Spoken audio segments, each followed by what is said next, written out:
ओम नमो भगवते वासुदेवाय।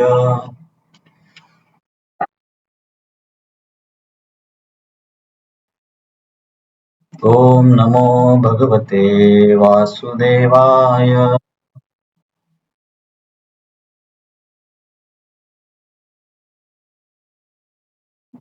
ओम नमो भगवते वासुदेवाय।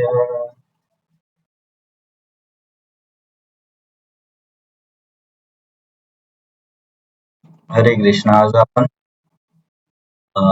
व्यासदेवांनीच, आज गुरुपौर्णिमा जी व्यास पौर्णिमा आहे ती व्यासदेवांच्या जन्मतिथीला मानली जाते. तर व्यासदेवांनीच पण भगवद्गीता लिहिलेली आहे.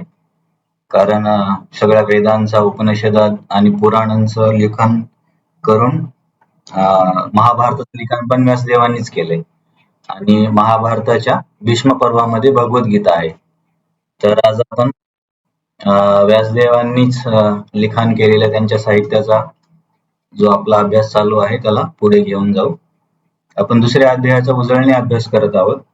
आधी आपण चर्चा केली की कृष्ण अर्जुनाच्या माध्यमातून हे वैदिक ज्ञान आपल्या सर्वांसाठी देत आहेत.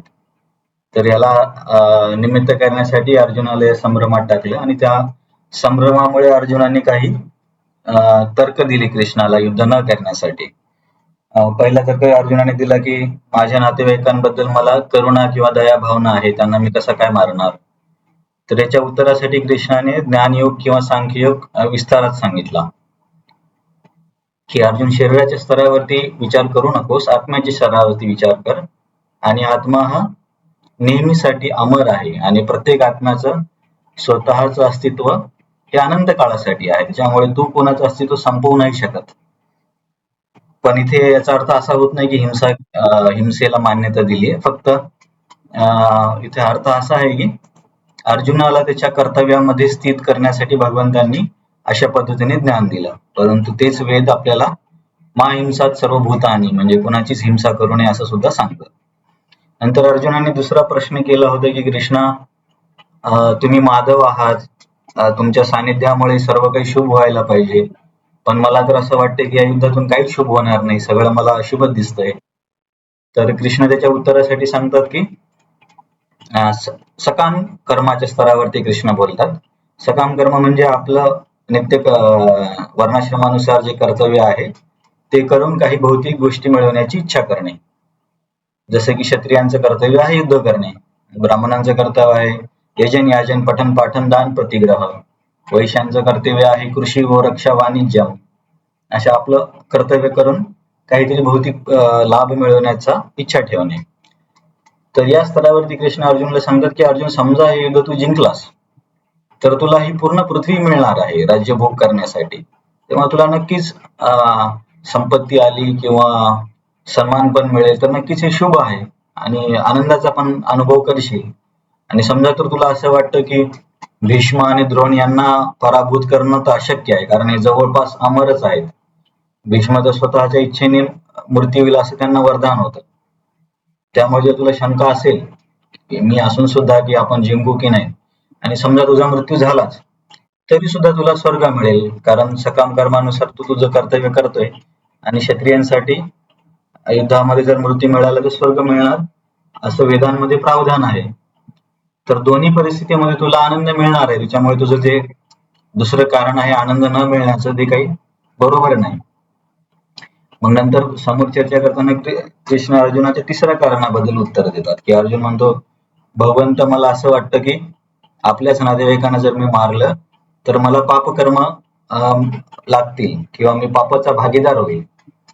तर याचं उत्तर देताना कृष्ण एक योगाबद्दल सांगतात, त्याला आपण बुद्धियोग असं म्हटलं. तर बुद्धियोग म्हणजे काय की कार्य करण्याची अशी पद्धत ज्याच्यामध्ये व्यक्ती पाप आणि पुण्य कर्मापासून मुक्त होतो. तर संदर्भानुसार कधी बुद्धियोगाला भक्तियोग पण म्हटलं जातं आणि कधी निष्काम कर्मयोग पण म्हटलं जातं. तर सुरुवातीच्या विभागामध्ये श्लोक 40 ते 46 मध्ये कृष्णांनी भक्तियोगाबद्दल सांगितलं की भक्तियोगाची थोडीशी सुद्धा प्रगती अबाधित अनंत काळासाठी असते आणि अशा पद्धतीने भक्तीमध्ये तो दोन्ही प्रकारच्या कर्मापासून मुक्त होशील. नंतर खूप प्रसिद्ध श्लोक कर्मण्येवाधिकारस्तेमध्ये निष्काम कर्मयोग कसा करायचा त्याबद्दल कृष्णाने सांगितलं की केवळ कर्तव्य म्हणून कार्य कर, की मी क्षत्रिय आहे आणि क्षत्रियांना बंधन आहे की गरज असताना धर्म स्थापनेसाठी युद्ध केलं पाहिजे. असं जर युद्ध नाही केलं तर उलट ते पापकर्म आहे. त्यामुळे तू कर्तव्य म्हणून हे युद्ध कर, तुला स्वर्ग मिळेल किंवा नाही, ही पृथ्वी उपभोगायला मिळेल किंवा नाही, हा विचार नको करू. आणि या भावनेने जर तू कार्य केलं तर काय होईल, तर तुझं हृदय शुद्ध होईल आणि दोन्ही प्रकारच्या क्रियापासून तू मुक्त होशील. असं निष्काम कर्मयोगाची माहिती दिली तिसऱ्या प्रश्नाच्या उत्तरासाठी. मग निष्काम कर्मयोग करून व्यक्तीला मिळणार काय शेवटी, तर पदम अनामयम असा एक शब्द येतो. अनामय म्हणजे जिथं काही दुःख नाही, पदम म्हणजे स्थान, दुःखापासून मुक्त असलेलं स्थान. तसं बघायला गेलं तर आयुष्यामध्ये प्रत्येक व्यक्ती हाच प्रयत्न करतो की दुःखापासून मुक्त व्हावं किंवा अधिकाधिक सुखाची अनुभूती करावी, हाच प्रत्येकाचा प्रयत्न आहे, मनुष्याचा किंवा प्राण्यांचा सुद्धा. परंतु गीता सांगते की या जगामध्ये हे शक्य नाही, कारण बनवतानाच हे प्रोडक्ट असं बनवलंय हे भौतिक जगात की इथे प्रत्येकाच्या आयुष्यामध्ये दुःख हे असणारच आहे. दुःखालयम अशाश्वतम असे या जगाचं वर्णन करण्यात आले. कारण जेलमध्ये कधी व्यक्ती सुखी होईल अशा सुविधा निर्माण केल्या जात नसतात. कारण जर जेलमध्येच लोक खूप सुखी व्हायला लागले तर मग लोक सगळे जेलमध्ये जायला लागतील. तसं या पृथ्वीवरती किंवा यमरत्य लोकांमध्ये असं प्रावधान केले की दुःखाची पण अनुभूती होईल, जेणेकरून व्यक्ती विचार करेल की याच्या पलीकडे काही आहे का आणि याच्यातून कधी आपण बाहेर येऊ शकू का, त्यासाठी याची रचना करण्यात आलेली आहे. म्हणून अनामयम पदम म्हणजे निष्काम कर्मयोगी असतील तर ब्रह्मज्योतीची प्राप्ती करतील, जिथे सुद्धा दुःख नाही आहे, आनंदाची नित्यकाळासाठी अनुभूती आहे. आणि भक्ती योगी असतील तर भगवंतांच्या धामाची प्राप्ती करतील आणि तिथे सुद्धा अनंत काळासाठी आनंदाचा अनुभव करतील. तर अशा 3 प्रश्नांची उत्तरं भगवंतांनी आतापर्यंत दिलीत. तर त्याची 2 प्रश्न राहिलेत की कुळाचा नाश होईल आणि मी निर्णय घेऊ शकत नाही, याची उत्तर भगवंत पुढच्या अध्यायात देतील. परंतु या प्रश्नाचं उत्तर देताना कृष्णाने सांगितले की जेव्हा तू हे कार्य केल्यानं मला तो लाभ व्हावा, ते कार्य केल्यानं हे मिळावं, भौतिक पुत्रदेही संपत्ती मिळावी, नावलौकिका प्रतिष्ठा मिळाव्या, या सगळ्या वेदांच्या वर्णनापासून जेव्हा तू मुक्त होशील, म्हणजे भौतिक गोष्टी मिळवण्याच्या इच्छांपासून जेव्हा व्यक्ती मुक्त होतो तेव्हा त्याची बुद्धीला स्थिर बुद्धी म्हटलं जातं.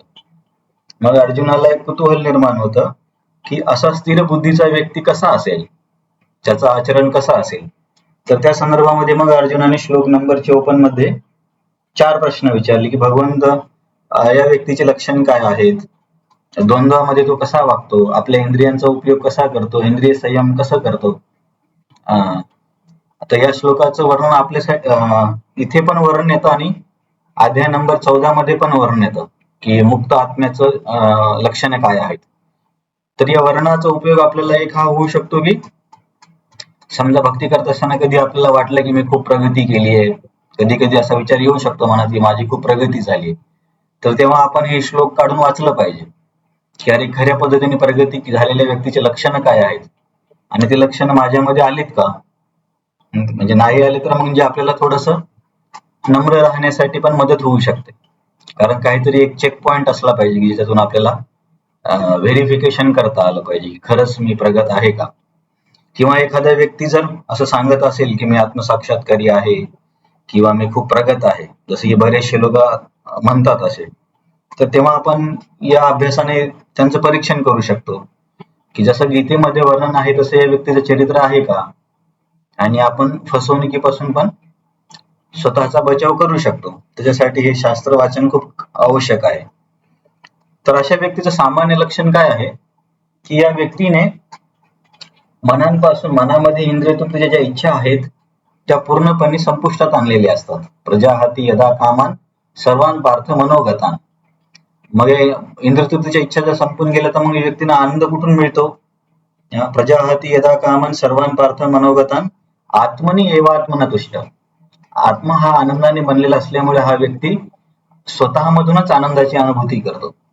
तर हे अशा व्यक्तीचं सामान्य लक्षण आहे की असा व्यक्ती बाह्य पदार्थांवरती अवलंबून आहे, गॅजेट्स आनंदासाठी गॅजेट्स त्याला पाहिजेत किंवा खाद्यपदार्थ पाहिजे किंवा मान प्रतिष्ठेसाठी खूप नेहमी प्रयत्नामध्ये असतो, असं जर असेल तर समजलं पाहिजे की हा व्यक्ती खरंच या स्तरावरती नाही आहे.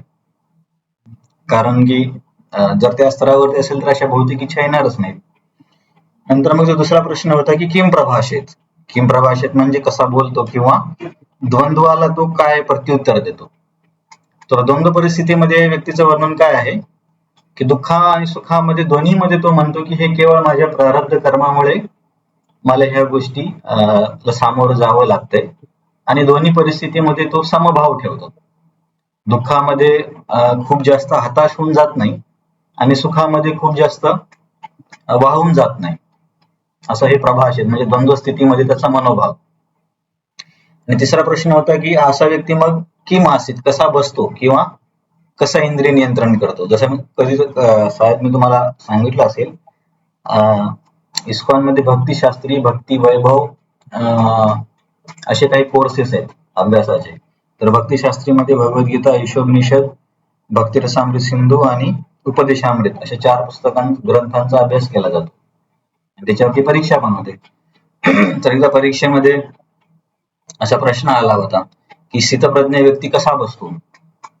तर एका भक्ताने व्यवस्थित अभ्यास केला नव्हता, तर त्याने उत्तरामध्ये लिहिलं की तो पाठीचा कणा सरळ ठेवून बसतो.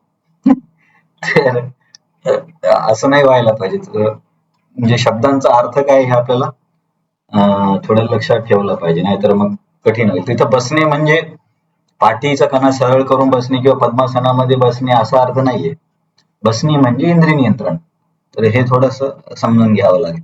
तर हे इंद्रिय नियंत्रण समजावून सांगण्यासाठी कृष्णाने कासवाचं उदाहरण दिलं की कासव कसा प्रतिकूल परिस्थितीमध्ये इंद्रियांना कवचामध्ये घेतो आणि गरज असताना किंवा सुरक्षित वातावरण असताना त्यांना बाहेर काढतो. तसाच आत्मसाक्षात्कारामध्ये प्रगती करणारा व्यक्ती, मग तो भक्तियोगी असो, अष्टांगयोगी, ज्ञानयोगी किंवा निष्काम कर्मयोगी असो, हा व्यक्ती प्रतिकूल परिस्थितीमध्ये किंवा इंद्रियांना विचलित करणाऱ्या परिस्थितीमध्ये इंद्रियांना संयमित करतो आणि जी भक्तीसाठी किंवा आत्मसाक्षात्कारासाठी अनुकूल कार्य आहे त्याच्यामध्ये इंद्रियांना योजित करतो. मग याच्यामध्ये चर्चा करताना आणखीन कृष्णाने समोर सांगितले की परंतु समजा एखादा व्यक्ती जर उपाशी असेल तर त्याची पण इंद्रिय नियंत्रणात येतात, परंतु याचा अर्थ असा नाही की त्याचा अन्नपदार्थ खाण्याची इच्छा निघून जाते. त्याच्यातून कृष्ण सांगतात की जोपर्यंत उच्च स्तरावरच्या आनंदाची आपण प्राप्ती नाही करणार तोपर्यंत ह्या निम्न स्तरावरच्या आनंदाचा त्याग करणं खूप कठीण आहे. जसं की पाश्चात्य देशामध्ये जर सांगितलं की संन्यास आश्रम पण असतं, ब्रह्मचारी आश्रम पण असतं, तर त्या लोकांना या गोष्टीवरती विश्वास ठेवायलाच खूप अवघड जातं की कोणी असं पण जीवन जगू शकतं. कारण त्यांना माहितीच नाही की शारीरिक आनंदाच्या पलीकडे पण काही आनंद आहे. तर कृष्ण ते सांगतात की जेव्हा व्यक्ती अशा उच्च आनंदाचा प्राप्त करतो तेव्हा त्याला ह्या भौतिक आनंद तुच्छ वाटायला लागतो आणि आपोआपच तो या गोष्टी सोडून देतो. याच्यामध्ये आपण यमुनाचार्यांचा तो श्लोक बघितला होता. यमुनाचार्य सांगतात की मला आता कृष्णाच्या चरणापासून जो आनंदाची अनुभूती होती त्यामुळे मी भौतिक इच्छांचा आपोआपच तिरस्कार केलेला आहे.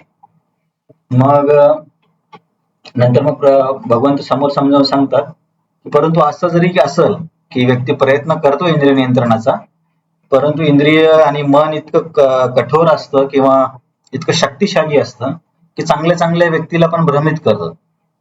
जसे असं नाही की सामान्य लोकच भ्रमित होतात, मोठे साधू संतांना पण आयुष्यामध्ये अशा संकटांना सामोरं जावं लागले. त्याच्यामध्ये आपण जैमिनी ऋषी, विश्वामित्र मुनींचं उदाहरण बघितलं की त्यांचा प्रयत्न तर चांगलाच होता की अध्यात्मासाठीच प्रगती करत होते, पण तरी मनाने त्यांना खेचून घेतलं. तर कृष्णाचा सांगण्याचा उद्देश आहे की आपण नेहमी सजग असलं पाहिजे अध्यात्मामध्ये, की आपलं मन आपल्याला खिचून तर घेऊन जात नाहीये या विचारासाठी. आणि ही रस्सीखेच मृत्यूपर्यंत चालूच राहणार की मन आणि इंद्रिय आपल्याला ओढून घेतात आणि आपण परत त्यांना ओढतो, कधी आपण चुकतो, कधी परत त्यांना ठीक करतो. तर ही रस्सीखेच बराच वेळ चालणार आहे. जोपर्यंत आपण भक्तीच्या निष्ठा स्तरापर्यंत येत नाही तोपर्यंत तरी कमीत कमी ही रस्सीखेच खूप जास्त प्रमाणात चालते. जसं की आपण भक्तीचे 9 स्तर आहेत. आदव संघ, नंतर साधू संघ, नंतर संतांच्या संगतीमध्ये किंवा भक्तांच्या संगतीमध्ये आल्यावरती मग दुसरी स्तर आहे भजन क्रिया. आपण श्रवण कीर्तन करतो, नाम जप करणे, सत्संग करणे, प्रसाद घेणे. याच्यानंतरची तिसरा स्तर आहे अनर्थ निवृत्ती.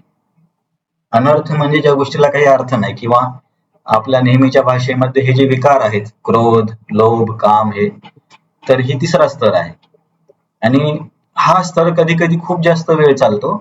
तर आपला भक्तीमध्ये तीव्रता किती आहे याच्यावरती या स्तराचा वेळ निर्भर आहे. टांगळ मंगळ भक्ती केली तर कदाचित जन्मोजन्मी पर आपण या अनर्थ निवृत्तीतून बाहेरच येणार नाही. आणि जर एखादा व्यक्ती खूप प्रखर प्रयत्न करत असेल तर तो एका जन्मामध्ये पण या स्तराला पार करू शकतो. त्याच्या कधी कधी काही लोकांनी मागच्या जन्मामध्ये भक्ती केलेली असते, त्याच्यामुळे त्यांना या जन्मामध्ये पटकन या स्तरातून समोर जायला पण जमतं. साधू संघानंतर भजन क्रियानंतर अनर्थ निवृत्ती. आणि एकदा का हे अनर्थ निघून गेले किंवा अनर्थ निवृत्तीला दुसऱ्या शब्दात रजोगुण आणि तमोगुणाचा प्रभाव संपुष्टात आल्यावरती जेव्हा व्यक्ती पूर्णपणे सत्वगुणामध्ये स्थिर होतो, सत्वगुणामध्ये मन भौतिक इच्छाने त्रास देत नाही, तर या स्तराला निष्ठा म्हणतात. तर कमीत कमी निष्ठेच्या स्तरापर्यंत जाईपर्यंत तरी आपल्याला हा संघर्ष अनुभवायला लागणारच आहे, याला काही पर्याय नाही आहे. मग भगवंत सांगतात की परंतु की मतपरह, की मार्ग कुठलाही असे ना, निष्काम कर्मयोग, ज्ञानयोग, अष्टांग योग, भक्ती योग, परंतु इंद्रिय नियंत्रणाचं सिक्रेट आहे किंवा गुपित आहे की माझ्यावरती आश्रित होणे, मतपरह होणे. हे आपण भागवतामध्ये पण याचा आपण अभ्यास केला होता. मग याच्या विरुद्ध कृष्ण 62 आणि 63 मध्ये सांगतात की समजा जर असं व्यक्तीने केलं नाही, की माझ्यावरती आश्रित जर नाही झाला आणि नेहमी विषय वस्तूकडेच जर कल असेल व्यक्तीचा, तर अशा व्यक्तीचं अधोगती कशी होते किंवा आध्यात्मिक पतन कसं होतं. त्याच्यामध्ये आपण बघितले की जेव्हा व्यक्ती एखाद्या वस्तूचं चिंतन करतो, चिंतनामुळे त्या वस्तूबद्दल त्याचा आसक्ती निर्माण होते आणि आसक्ती निर्माण झाली की त्या वस्तूला प्राप्त करण्याची खूप तीव्र इच्छा निर्माण होते. आणि ही तीव्र इच्छा जर पूर्ण झाली तर याचं रूपांतर लोभामध्ये होते की ही वस्तू आणखीन मिळवण्याचा प्रयत्न येतो. आणि समजा काही कारणामुळे जर या इच्छा पूर्ततेमध्ये काही प्रॉब्लेम आला तर क्रोध निर्माण होतो. जसं मी तुम्हाला म्हटलं होतं की समजा लहान मुलं काही माती खातात किंवा एखाद्या खेळण्यासोबत खेळतायत आणि तुम्ही त्याच्या हातातून माती घेतली तर तो मोठ्या मोठ्याने रडायला लागतो, हातपाय जमिनीवरती आपटायला लागतो. कारण काय की त्याच्या त्या इंद्रिय तृप्तीमध्ये आपण अडथळा आणला, त्याच्यामुळे त्याचं रूपांतर क्रोधामध्ये झालं. आणि क्रोध आल्यावरती मग व्यक्ती समूहात जातो. समूह म्हणजे चूक काय आणि बरोबर काय हे समजत नाही किंवा काय करायला पाहिजे काय नाही करायला पाहिजे हे व्यक्तीला कळत नाही. त्याच्यामुळे तुम्ही बघितलं असेल की बऱ्याचदा क्रोधामध्ये लोक एकमेकांचा खून पण करून जातात, कारण त्या क्षणामध्ये त्याला चूक वाईट समजण्यासाठी त्याची बुद्धी कामच करत नाही आणि सगळं घडून गेल्यावरती मग आयुष्यभर पश्चाताप करावा लागतो. त्याच्यामुळे मॉडर्न लोक पण बऱ्याचदा सांगतात की तुम्हाला जर राग आला तर तुम्ही 1 ते 100 पर्यंत अंक मोजा किंवा हळूहळू श्वास घ्या. असे मॉडर्न लोक पण अशा पद्धतीने सांगतात की कमीत कमी तेवढ्या वेळामध्ये काही अनर्थ घडून याच्यासाठी जरी ह्या गोष्टी केल्या जातात. आणि काय करावं काय नाही करावं हे नाही कळल्यामुळे समोर काय होतं, स्मृती विभ्रम होतो. स्मृती विभ्रम म्हणजे की शास्त्राचा आदेश काय आहे हे व्यक्तीला समजत नाही. तसंही आता सामान्यतः कोणाला शास्त्र माहितीच नाहीये, तर हे कदाचित वैदिक काळातल्या लोकांसाठी असेल की जे शास्त्राप्रमाणे जीवन जगायचे. की आधी लोक म्हणायचे ना, काही एखादं वाक्य सांगितलं की हे कुठल्या वेदामध्ये सांगितलं असं लोक म्हणायचे, म्हणजे त्यांचा विश्वास शास्त्रामध्ये जास्त होता. पण आता असं कोणी म्हणताना ऐकायला मिळत नाही. नंतर जेव्हा हे शास्त्राबद्दलच त्याचं ज्ञान झाकलं जातं तेव्हा त्याचा बुद्धिनाश होतो. इथे बुद्धिनाशाचा अर्थ आहे की अध्यात्मामध्ये प्रगती करण्यासाठी जो त्याने दृढ निश्चय केला त्या निश्चयामध्ये व्यक्ती आता स्थित नाही राहू शकत.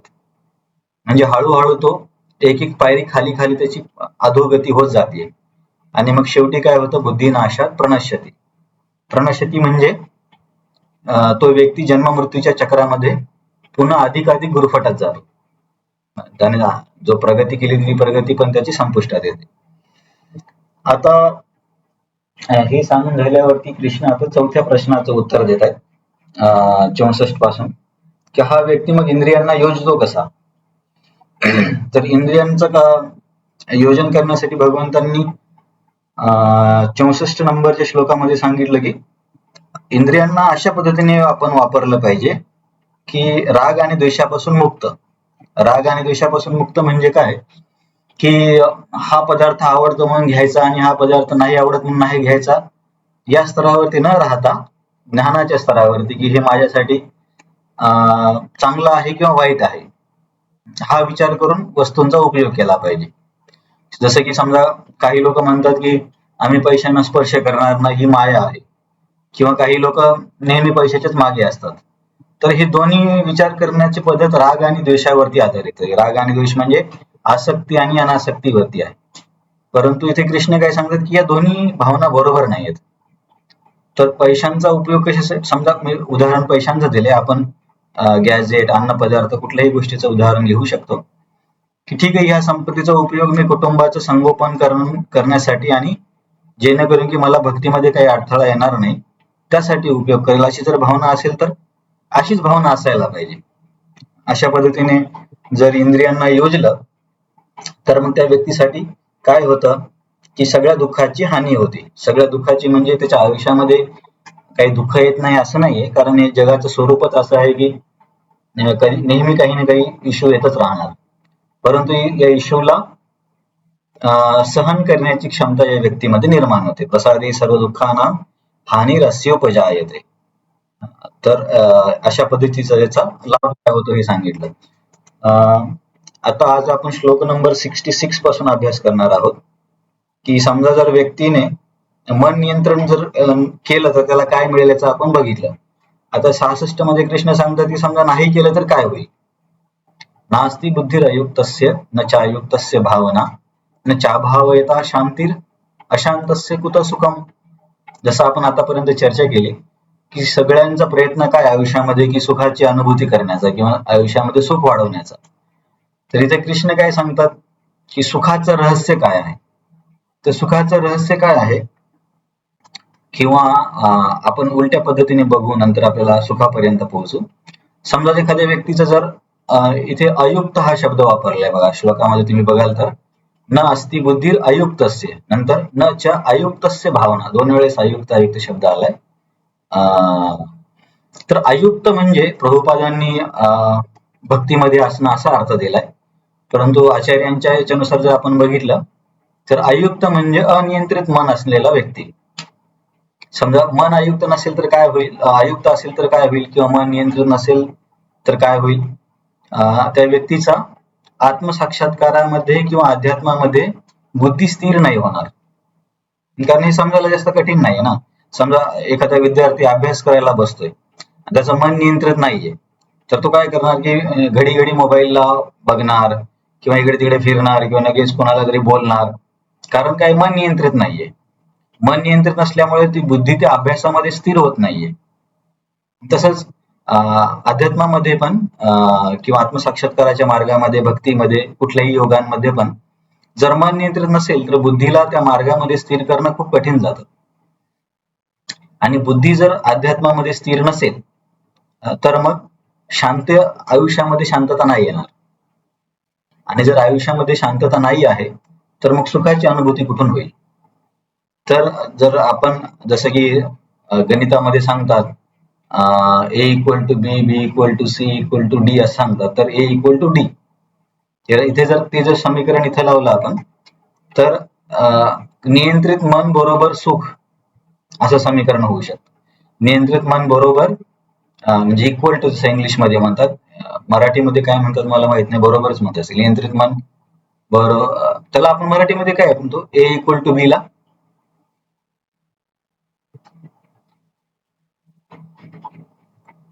टीचर्स पैकी कोणी सांगू शकतो? टीचर, माझा आवाज येतो ना तुम्हाला? बरोबरच म्हणतात ए बरोबर बी ना. हा, तर इथे नियंत्रित मन बरोबर अध्यात्मामध्ये स्थिर बुद्धी, अध्यात्मामध्ये स्थिर बुद्धी बरोबर शांती, शांती बरोबर सुख. तर ह्या समीकरणात जर आपण विचार केला तर नियंत्रित मन बरोबर सुख असं समीकरण येतं शेवटी त्या गणिताच्या सिद्धांतानुसार. तर सुखी सुखी जीवनाचं किंवा सुखी होण्याचं सूत्र हे मन नियंत्रण करणं आहे. आणि याच्या विरुद्ध मॉडर्न टाइम मध्ये मनाला अनियंत्रित करण्यासाठी सांगितलं जातं की जस्ट डू इट किंवा ही वस्तू घ्या, हे घ्या. मनाला नियंत्रित करण्यासाठी कोणीच बोलत नाही.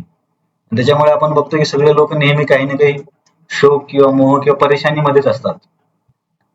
कधी सुखी किंवा शांत आहेत असं कधी वाटत नाही लोकांकडे बघून. कारण की मन नियंत्रणासाठी कोणी बोलत पण नाही आणि कोणी प्रयत्न पण करत नाही. उलट त्याला थोडंसं मागासलेपणाचं समजलं जातं. तर असं इथे भगवंतांनी सांगितलं की त्यालाच प्रभुपादांनी भक्तिमय तात्पर्य दिले. प्रभुपाद म्हणतात जर मन भक्तीमध्ये असेल तर बुद्धी पण स्थिर होईल, स्थिर बुद्धी असेल तर शांतता येईल आणि शांतता असेल तर आयुष्यामध्ये आपण आनंदाची अनुभूती करू. आचार्यांनी ते काही तात्पर्य दिले का? हा, तर इथे आपण बघितलं की सुख कसं मिळेल बरोबरच्या उदाहरणातून. विरुद्ध स्थितीमध्ये काय होतं, प्रभुपादांनी हे भक्तिमय तात्पर्य दिलं. प्रभुपाद तात्पर्यामध्ये एक वाक्य म्हणतात की व्यक्तीला जर आयुष्यामध्ये काही ध्येय नसेल तर त्या व्यक्तीला म्हणून जो कृष्ण भावना भावित नाही त्याच्या मनापुढे अंतिम ध्येय असू शकत नाही. अंतिम ध्येयाचाच अभाव असल्यामुळे मनामध्ये चंचलता असते. तर चंचल मनाचं कारण काय की लाईफ मध्ये काही ध्येय नाहीये जीवनामध्ये. जसं की जर विद्यार्थ्यांचं उदाहरण घेतलं, समजा एखाद्या विद्यार्थ्याने ध्येय ठरवले की मला मेडिकल कॉलेजमध्ये ऍडमिशन घ्यायचे किंवा मला डॉक्टर व्हायचे, तर त्या डॉक्टर होण्याच्या ध्येयामुळे जरी त्याला मॅच बघण्याची इच्छा झाली किंवा मोबाईल बघण्याची इच्छा झाली तरी तो काय करेल की नेहमी मनाला अभ्यासाकडे ओढून घेऊन जाईल. की समजा कदाचित त्याला कधी मोबाईल त्याने समजा बघितला पण, तर तो काय विचार करेल की फ्युचर बद्दल विचार करेल की अरे उद्या जर मी या एक्झाम मध्ये पास झालो आणि डॉक्टर झालो तर माझ्या गळ्यामध्ये स्टेथोस्कोप असेल, सगळे लोक मला डॉक्टर म्हणतील, समाजामध्ये सन्मान पण मिळेल, मी चांगले 2 पैसे पण कमावू शकेल. हे ध्येय काय करतं त्याला नेहमी मनाला स्थिर करण्यासाठी प्रेरणा देत राहत. किंवा जर निगेटिव्ह साईडने विचार केला, समजा मी नाही अभ्यास केला आणि आयुष्यात अयशस्वी झालो तर समाजामध्ये अयशस्वी लोकांना किती त्रास होतो, तर ते पण त्याला मनाला स्थिर करण्यासाठी प्रेरणा देऊ शकतो. तसेच आपल्याला अध्यात्मामध्ये पण ध्येय असलं पाहिजे की मला भगवंतांची प्राप्ती करायची. जसं त्या मुलाला डॉक्टर व्हायचंय तर त्या ध्येयामुळे काय तो नेहमी मनाला खेचून घेतो. तसं आपण जर भगवंतांची प्राप्ती करायची हे ध्येय ठेवलं तर आपण विचार करू शकतो की अरे मी हे जे कार्य करतोय ते माझ्या ध्येयासाठी अनुकूल आहे का? नसेल तर मग आपण नक्कीच त्या मुलासारख्या त्या गोष्टीपासून स्वतःला परावृत्त करण्याचा प्रयत्न करू. नेहमी आपण करू शकू असं नाही, पण हे ध्येय आपल्याला मदत करेल. परंतु या ध्येयामध्ये एकच समस्या आहे की हे ध्येय खूपच उच्च स्तरावरचं आहे. आता डॉक्टर होण्याचं ध्येय खूप लांबचं नाहीये. एका वर्षामध्येच रिझल्ट येतो आणि समजतं पण की मला हे ध्येय मिळणार आहे की नाही मिळणार आहे. जर एक्झाम मध्ये चांगले मार्क मिळते ऍडमिशन होईल, नाही मिळेल तर नाही होईल. परंतु अध्यात्मामध्ये हा जन्मजन्मीचा प्रवास आहे की भगवत साक्षात्कार होणे. तर त्याच्यामुळे व्यक्तीला खूप लांबच्या ध्येयामुळे खूप जास्त वेळ प्रवास करण्यासाठी संघर्षमय जीवन होतं आणि कठीण वाटतं. त्याच्यामुळे काही भक्त काय सांगतात की वरिष्ठ भक्त की आपण थोडेसे रिअलिस्टिक ध्येय ठेवले पाहिजे. म्हणजे ज्यांना आपण प्राप्त करू शकू अशा स्तरावरचे छोटे ध्येय ठेवले पाहिजे. आपल्या आयुष्याचं मुख्य ध्येय हे भगवत साक्षात्कार, याला तर काही पर्याय नाही आहे. परंतु हे खूप वरच्या स्तराचं टार्गेट असल्यामुळे सध्याच्या स्तरावरती आपण छोटे ध्येय ठेवले पाहिजे की माझं या महिन्याचं ध्येय आहे की मी कोणाबद्दल काही बोलणार नाही, किंवा माझं या महिन्यामध्ये ध्येय आहे की मी भगवद्गीतेचे 1 अध्याय वाचेल किंवा कृष्णा पुस्तकाचे काही अध्याय वाचेल किंवा या महिन्यामध्ये इतक्या माळांचा अधिक जप करेल किंवा काहीतरी सेवा करेल. तर मग हे छोटे ध्येय जर आपण ठेवले, मग हे ध्येय पूर्ण झाले की काय आपल्याला मनुष्याचं मन कसं आहे, थोडस जरी यश मिळाले की मग आपल्याला ते एक आनंदाची अनुभूती होते. समजा 1 महिन्यामध्ये आपण 1-2 अध्याय वाचले तर मन काय म्हणेल की अरे हो, तू 1 महिन्यामध्ये अभ्यासाचं ध्येय ठेवलं आणि ते पूर्ण पण केलं. तर काहीतरी प्राप्त केल्याचं एक समाधान मिळतं. मग असे छोटे छोटे ध्येय ठेवत ठेवत ठेवत म्हणजे काय, प्रवास खूप लांबचा असल्यामुळे कठीण नको वाटायला म्हणजे छोटे छोटे ध्येय ठेवले पाहिजे, की चारित्र्यामध्ये बदल, वाचनामध्ये, मंत्र जपामध्ये, सेवेसाठी जे काही असतील ते आपल्या आयुष्यामध्ये आपण बघायचं की मला सध्या कुठे कुठे काम करावं लागेल. आता मला मी थोडा आजारी होतो तर आणि क्लास बंद केल्यामुळे मला थोडासा त्रास होत होता, तर मी परत क्लास चालू केला. की काही क्लास झाला म्हणजे सर्वांशी बोलायला पण होतं आणि मनाला पण वाटतं की चला आज आपण काहीतरी थोडासा अभ्यास केला आणि याच्यावरती चर्चा पण केली. तरी छोट्या छोट्या सक्सेसमुळे काय की माइंड पण शांत राहतं. तर भक्तीमध्ये हा एक मुद्दा थोडासा आपण लक्षात ठेवला पाहिजे. टार्गेट खूप दूरचं असल्यामुळे कधी कधी या संघर्षामध्ये थकवा नको यायला. मग आता या श्लोक नंबर 67 मध्ये कृष्ण सांगतात की असं जर आपण नाही केलं, मनाला जर नियंत्रित नाही केलं, तर मग मनाचं काय होतं. इंद्रियानां हि चरता यन्मनो अनुविधीयते तदस्य हरती प्रज्ञा वायुर्नावम इवांबसी. तुम्ही जर एक लक्ष ठेवलं असेल तर या सर्व श्लोकांमध्ये प्रज्ञा हा शब्द खूप परत परत येतोय. तर प्रज्ञा म्हणजे बुद्धी, कारण अर्जुनाने स्थितप्रज्ञ व्यक्तीबद्दल बोलले, स्थिर बुद्धीच्या व्यक्तीबद्दल, म्हणून कृष्ण पण नेहमी नेहमी त्या शब्दाचा उपयोग करतायत, प्रज्ञा. तर जर मन असं नसेल तर काय होतं अशा व्यक्तीचं, तर त्याचं उत्तर या श्लोकामध्ये आहे. तर समजा मन नियंत्रित नसेल तर काय होतं, एक जरी इंद्रियाने एखाद्या पदार्थाकडे ओढ घेतला तर मन त्या इंद्रियाच्या मागे धावलं जातं, आणि मन जेव्हा या पदार्थाच्या इंद्रियाच्या मागे धावतं तेव्हा अध्यात्मामध्ये स्थिर असलेली बुद्धी सुद्धा हरली जाते किंवा ती बुद्धी सुद्धा वाहून गेली जाते. तर हे समजण्यासाठी कृष्णाने होडीचं उदाहरण दिलं किंवा बोटीचं उदाहरण दिलं, की जशी बोट पाण्यामध्ये असते आणि जर हवा खूप जास्त आली किंवा वादळ आलं तर जरी आपल्याला एका दिशेला प्रवास करत असेल परंतु त्या वादळाच्या प्रभावाने काय बोट इकडे तिकडे ओढून घेतली जाते, म्हणजे त्या बोटला कंट्रोल करणं खूप कठीण होतं. तसंच इथे इंद्रिय तृप्तींच्या इच्छा म्हणजे वादळासारखं आहे. समजा आपण आता समजा डोळ्यांना इच्छा झाली की आज मला चित्रपट बघायचा आहे, बॉलिवूडचा किंवा हॉलिवूडचा. मग आपण समजा तिथेच ती इच्छा नाही थांबवली आणि मोबाईल मध्ये बघायला सुरुवात केली, म्हणजे ही इच्छा झाली, त्याच्या मागे मन गेलं. तर मन गेल्यामुळे काय, की अध्यात्मामध्ये जी बुद्धी आहे, जे सत्संगामध्ये श्रवण केला, अभ्यास केला, ती बुद्धी पण त्याच्या मागे ओढून घेतली जाते. आणि जो आपली जी काही प्रगती केली होती ती पण कमी व्हायला लागते आणि आपण हळूहळू खचायला लागतो अध्यात्मामध्ये, या बोटीप्रमाणे. तुम्ही जर भगवद्गीता बघितली असेल तर माझ्याकडे ती प्लेट आहे का एकदा बघूत आहे मला. एक ड्रॉइंग दाखवली आहे बघा. सुरुवातीलाच जे फोटो आहेत ना त्याच्यामध्ये एक रथाची एक ड्रॉइंग असेल, या कॉपीमध्ये त्यांनी दिली आहे. तुमच्याकडे आहे का बघा. पान नंबर 32 नंतर जो प्रभुपादांचा फोटो आहे त्याच्यानंतर दुसऱ्या पेजच्या शेवटी रथाचं एक चित्र दिसतंय का, रथामध्ये घोडे वगैरे आहेत. तुमच्याकडे भगवद्गीता आहे की हा, सर्वांनी ही पेंटिंग काढली आहे ना. पान नंबर 32 नंतर ज्या पेंटिंगच्या इमेजेस आहेत त्याच्यामध्ये दुसरं पेज च्या मागच्या साईडला भेटलं सर्वांना.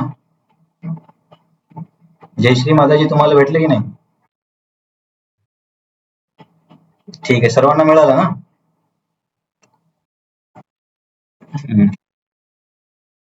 धृतराष्ट्र कुठे, धृतराष्ट्राच्या नंतरचे पेज आहे त्याच्या मागच्या पेजला. धृतराष्ट्राच्या नंतर समोर ती इमेज आहे ते आत्म्याचा प्रवास, त्याच्या मागच्या साईडला आहे ना. तर इथे तुम्ही जर बघितलं ना तर हे 5 घोडे म्हणजे त्याच्या बघा घोड्याला इंद्रियांचे चित्र दाखवलेत. एका ठिकाणी डोळा आहे, एका ठिकाणी नाक आहे, एका ठिकाणी कान आहे. तर ती इंद्रिय आहेत, म्हणजे घोडे इंद्रियांचं रूपक आहे. आणि जी लगाम आहे त्या लगामाला कधी कधी मन कधी बुद्धी म्हटलं जातं. इथं आपण मन असा विचार करूया. आणि जो चालवणारा व्यक्ती आहे, सारथी ड्रायव्हर, तो म्हणजे बुद्धी. जर व्यक्तीने काय करायला पाहिजे की मनाला खेचून या घोड्यांना व्यवस्थित मार्गावरती चालवायला पाहिजे. पण समजा जर असं झालं की घोड्यावरती या व्यक्तीचं काही नियंत्रणच नाहीये, म्हणजे लगाम सैल सोडली तर घोडे ओढत ओढत रथाला कुठं पण घेऊन जातील आणि त्याच्यामुळे त्याच्या मागे जी बसलेली जो सारथी आहे बुद्धी, ते पण त्याच्या मागे मागेच निघून जाणार, कारण ते आतमध्येच आहेत ना दोघं पण बसलेले. आणि जो प्रवासी आहे त्या प्रवासीची उपमा आत्म्यासोबत दिली आहे, तर या आत्म्याचं पण काय अधोगती होईल. तर ही एक जर इमेज आपण लक्षात ठेवली तर हा सिद्धांत आपल्याला नेहमीसाठी अभ्यासनासाठी किंवा आठवण करण्यासाठी, चिंतनासाठी मदत करू शकतो. तर अशा व्यक्तीचं कसं पतन होतं याच्याबद्दल ते भगवंतांनी इथे अर्जुनाला सांगितलंय. आचार्यांनी काय सांगितलं आपण बघूया. एका जरी इंद्रियाच्या मागे मन गेलं तर मनामुळे बुद्धी पण ओढून घेतली जाते आणि बुद्धी ओढून घेतल्यामुळे पण तो व्यक्ती पण नावेसारखा याच्या मागे मागे खेचला जातो. आणि प्रभुपादांनी तात्पर्यामध्ये काय मुद्दा दिलाय, प्रभुपाद भक्तिमय तात्पर्य लिहित असल्यामुळे प्रभुपाद सांगतात की जोपर्यंत सर्व इंद्रिय भगवंतांच्या सेवेमध्ये संलग्न होत नाहीत आणि जर त्यामधील एखादी इंद्रिय ही विषय भोगामध्ये रत असेल तर भक्ताला दिव्य प्रगती पथावरून मार्गभ्रष्ट करू शकते. एक सुद्धा इंद्रिय प्रल्हाद महाराजांच्या प्रार्थनांमध्ये 7व्या स्कंदामध्ये जे प्रल्हाद महाराज नरसिंहदेवांची लीला आहे, 9व्या अध्यायामध्ये प्रल्हाद महाराजांनी नरसिंहदेवांना प्रार्थना केल्यात. तर त्या प्रार्थनांमध्ये एक श्लोक येतो की अनियंत्रित व्यक्तीची परिस्थिती कशी असते. तर तिथे त्यांनी उपमा दिली आहे की जिव्हैकतो अमम पकर्षती, असा एक श्लोक आहे की समजा एखाद्या व्यक्तीला एकापेक्षा जास्त पत्नी आहेत, समजा 3-4 पत्नी एखाद्या व्यक्तीला आहे, समजा आपल्याला 5 ज्ञानेंद्रिय आहेत, आपण 5 पत्नी असा उपमा देऊयात. तर समजा 5 पत्नी असतील तर त्या व्यक्तीची काय परिस्थिती होते की सगळ्यांच्या मागण्या पूर्ण करता करता त्याची एकदम ओढाताण होऊन जाते, कारण तो एकनिष्ठ नाहीये आणि तो नेहमी परेशान असतो की सगळ्यांच्या इच्छा पूर्ण करता करता. तर तसंच ज्या व्यक्तीचे हे 5 इंद्रिय नियंत्रणात नाहीयेत तर तो नेहमी परेशानच असणार, कारण इंद्रियांच्या इच्छा तर कधीच संपणार नाहीत.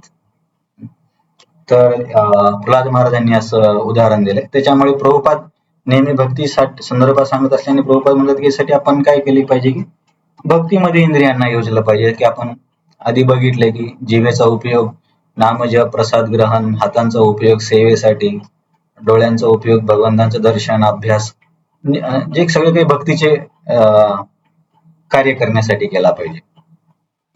अनियंत्रित इंद्रिय मनाला ओढून नेतात. जेव्हा मन असे ओढले जाते तेव्हा साधनेत युक्त बुद्धी सुद्धा खेचली जाते. तर हे झालं मन नियंत्रित नसेल तर त्या व्यक्तीचं काय होईल. आधी आपण बघितलं तर इंद्रिय नियंत्रणामुळे काय लाभ होतात ते बघितले, आणि इंद्रिय नियंत्रण नसेल तर काय नुकसान होतं 66 मध्ये बघितलं, आणि कशा पद्धतीने नुकसान होतं हे 67 मध्ये बघितलं. तर आता श्लोक नंबर 68 मध्ये 68 मध्ये आपल्याला बघायचं की कृष्ण काय सांगतात. त्याच्यामुळे तस्माद हा शब्द जेव्हा पण येतो तेव्हा बऱ्याचदा झालेल्या चर्चेच्या निष्कर्षापर्यंत आल्यासारखं असतं. तस्माद म्हणून किंवा त्यामुळे असं पण आपण म्हणतो. त्यामुळे अर्जुन तू काय कर, तस्मादस्य महाबाहो, हे महाबाहू, महा म्हणजे मोठ्या, बाहू म्हणजे हात, किंवा हे शूरवीर क्षत्रिय अर्जुना. आचार्यांनी आणि प्रभुपादांनी पण सांगितले की महाबाहू म्हणण्याचा अर्थ कारण काय आहे.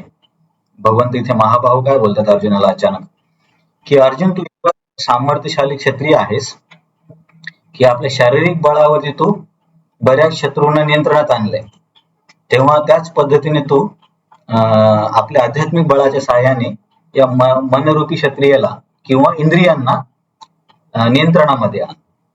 हा महाबाहू हा शब्द वापरण्यामागचं कारण आहे की तस्मादस्य महाबाहू निगृहीत आणि सर्वशा इंद्रिय आणि इंद्रियार्थेभ्यस.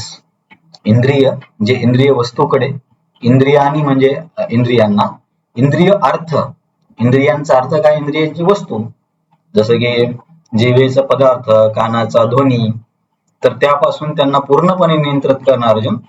आणि असं झाल्यावरती प्रज्ञा ही प्रतिष्ठित होईल. प्रतिष्ठित म्हणजे स्थिर होईल. इथे असे भगवंत अर्जुनाला प्रज्ञेला किंवा बुद्धीला किंवा इंद्रियांना नियंत्रित करण्यासाठी सांगतायत की ही उपमाचं दुसरा पण आपण असा अर्थ घेऊ शकतो, आचार्याने नाही सांगितलं पण, की शत्रूंवरती विजय मिळवण्यासाठी व्यक्तीला बराच परिश्रम करावा लागतो.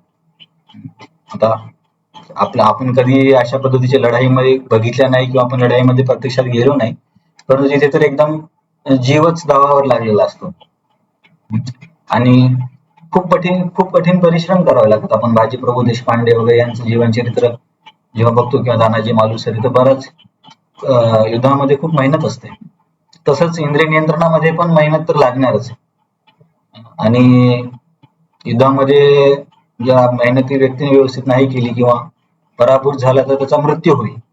परंतु जर या इंद्रियांसोबतच्या युद्धामध्ये जर व्यक्ती पराभूत झाला तर त्याचं अतोनात नुकसान होईल, कारण तो परत या जन्मबंधनाच्या चक्रामध्ये गुंतला जाईल.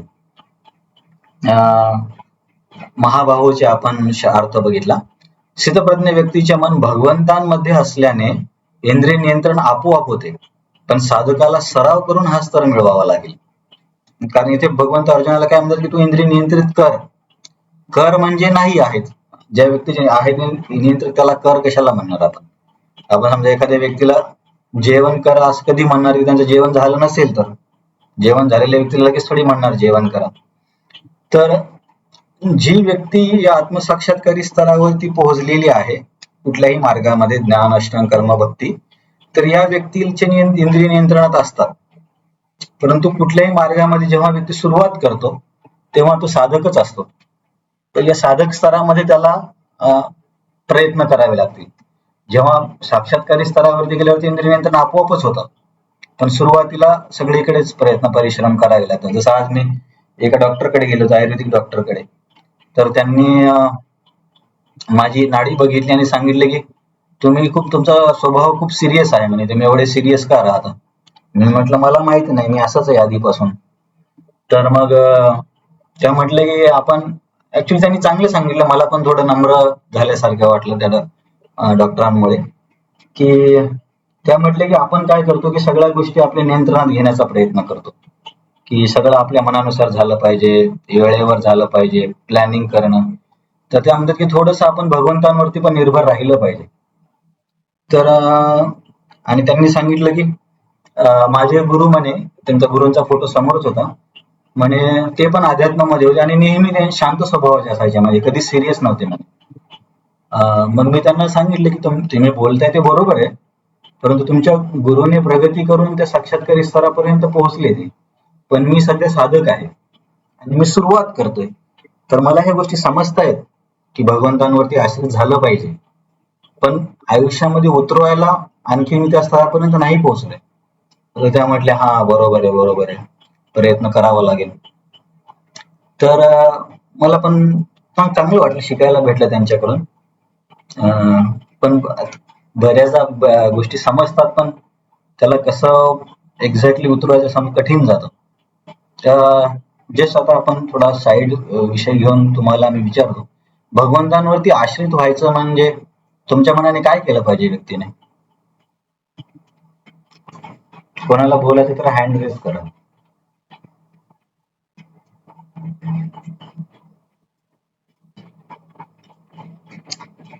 हा येस लिहा माताजी.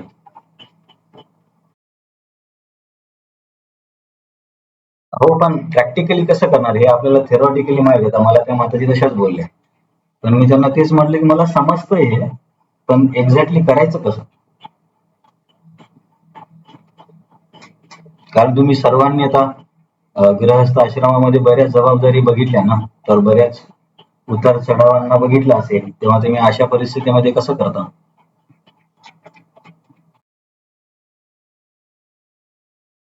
अं, कदाचित ह्या स्तर येण्यासाठी वेळ लागेल. ठीक आहे, बघू आता भगवंत आणि तुमच्या सगळ्यांच्या आशीर्वादाने. तुम्हाला हा येस माताजी, येस माताजी. हा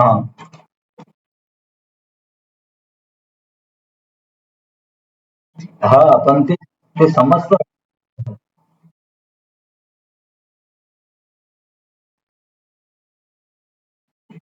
हा ते थेरॉटिकली माहिती आहे, की आपण अनेकदा अभ्यास पण केलाय, ऐकलंय, वाचलंय, बोललोय. पण जेव्हा परिस्थिती येते ना, ते तो स्वभाव असतो ना व्यक्तीचा, लगेच त्याला ते सुटत नाही सगळ्या गोष्टी. ते तर आहे, वेळ लागणार, ठीक आहे. बघूया. आज काय आपला अध्याय संपेल म्हणून थोडासा साईड प्रश्न मी तुम्हाला गोष्टी विचारतोय. आणखीन एक मला मुद्दा काय आठवत होता. हा, तर आता आपण ही एवढी विस्तारित चर्चा करतोय, तुम्हाला काय वाटतं याचा उपयोग आहे का? आणि उपयोग आहे तर काय उपयोग? हा, हे सावंत माताजी, तुम्ही बोला.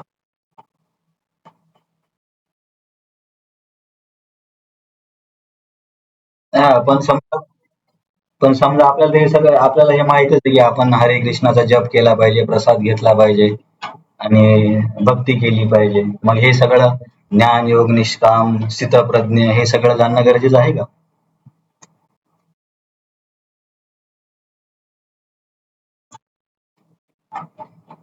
माहित. हा, बरोबर, तुम्ही बरोबर बोलल्या. म्हणजे माझा विचारण्याचा उद्देश हा होता, तुम्हाला असं नको वाटायला की अरे आपण खूपच जास्त सखोल जातोय, इतकं गुंतागुंतीचं होतंय. तर हे अभ्यास केल्यामुळे बरेच फायदे होतात. एक फायदा काय आहे की सनातन धर्म किती व्यापक आहे हे आपल्याला कळते. राखी माताजी,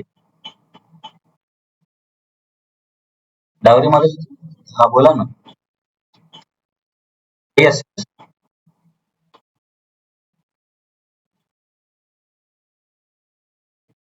हा. हम्म. हा. अरे वा.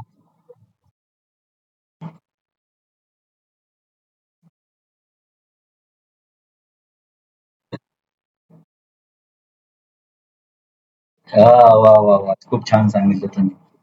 तेच मी पण विचार करत होतो की असं नको व्हायला की तुम्हा सगळ्यांना मी सुरुवातीला एवढे विषय घेतल्यामुळे भक्ती खूपच कठीण.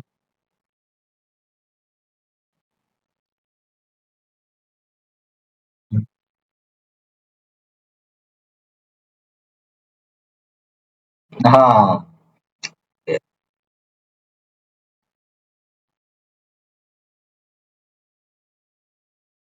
येस. सावंत सर, बोला. येस.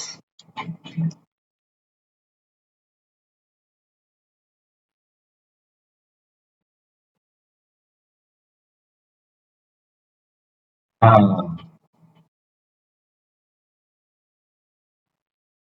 हा. हा. हा.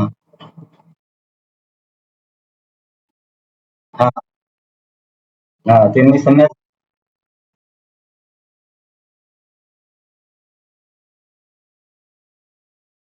हा.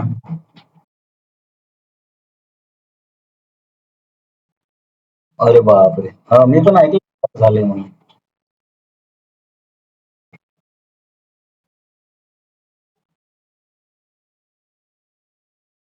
हा. हा, मी पण ऐकलं, तेव्हा असा प्रभाव होतो.